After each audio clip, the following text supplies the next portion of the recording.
Hello ভাই বোনেরা, আজকে মঙ্গলবার। তো মঙ্গলবারের সুখে নিরে দুপুরে খাওয়া দাওয়ার ভিডিওটি দেখে নাও। আজকে হচ্ছে মুরগির মাংস, এটা হচ্ছে কাঁকরোল আলু ভাতে আর ডাল, ঠিক আছে। আর টক দই যেমন থাকে, টক দই এটা এখন থাকবে মোটামুটি, শুধু শুক্রবার ছাড়া মোটামুটি সব দিনই থাকবে।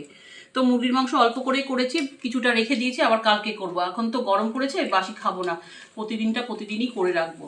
তো ভাই বোনেরা, কালকে যেটা পড়েছি তার পরের অংশটা আমি পড়ছি এবার, ঠিক আছে। তো কালকে আমি পড়েছিলাম ধর্ষিতার বিচারের পরিবর্তে তার রেট ঠিক করে দিয়েছিলেন।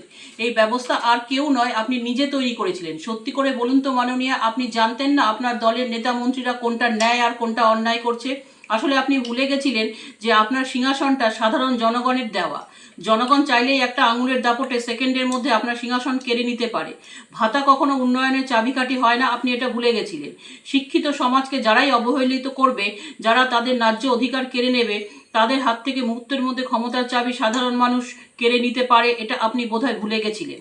আপনি চাইলেই মালদা মুর্শিদাবাদ হতো না, আপনি চাইলেই কামদুনি হতো না, আপনি চাইলেই একটা আরজিকর হতো না, আপনি চাইলে MA BEd PhD করা ছেলে মেয়েগুলো বছরের পর বছর ধরে নিয়োগের অপেক্ষায় বসে থাকতে থাকতে তাদের যৌবনের বয়স শেষ হতো না।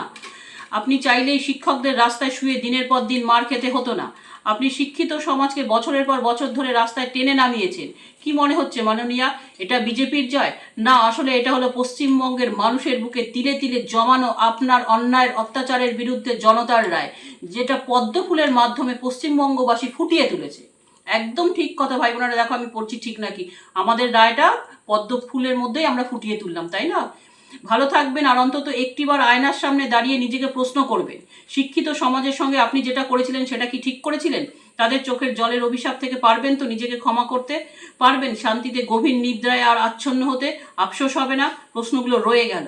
হয়তো জীবন আপনাকে আবার সুযোগ দেবে, হয়তো কোনোদিন চেষ্টা করবেন, যদি ফিরে আসা সম্ভব হয়, এই জেনে বুঝে করা পাপের প্রায়শ্চিত্ত করতে। ভালো থাকবেন মাননীয়া। যাই হোক ভাই বোনেরা, এইটা খুব সুন্দর লেখাটা। আমার সত্যিই তো ওনার উচিত আয়নার সামনে, এখন তো অঢেল সময়, আয়নার সামনে নিজেকে দেখা। আয়নার সামনে নাকি মানুষ দাঁড়ালে তার যে ভিতরের অন্যায় ভালো মন্দ সব ফুটে ওঠে।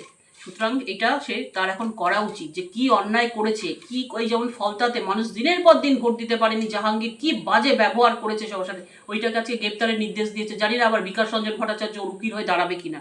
উনি তো এখন যত ক্রিমিনালদের উকিল হয়ে দাঁড়াচ্ছেন।